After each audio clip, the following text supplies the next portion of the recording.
Lunchtime is the worst time of day for me. Always having to sit here alone. Well, sometimes mornings aren't so pleasant either. Waking up and wondering if anyone would really miss me if I never got out of bed. And then there's the night. Waking up and thinking about all the stupid things I've done during the day. And then there's those hours when I do all the stupid things. Oh gosh. There's a little redheaded girl eating her lunch over there. I wonder what she would do if I got up and asked if I could sit and have lunch with her. There's a spot next to her on the bench. There's no reason why I just couldn't go over there. All I have to do is stand up. I'm standing! I'm sitting down. I'm a coward.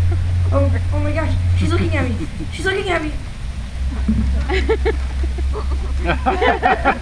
You know what I don't understand, Chuck?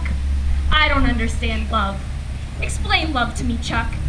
You can't explain love. Chuck, what do you mean, a cute little red-headed girl? Why does she have to be cute? Can't you like someone who isn't cute? Who has a big nose and freckles? Explain that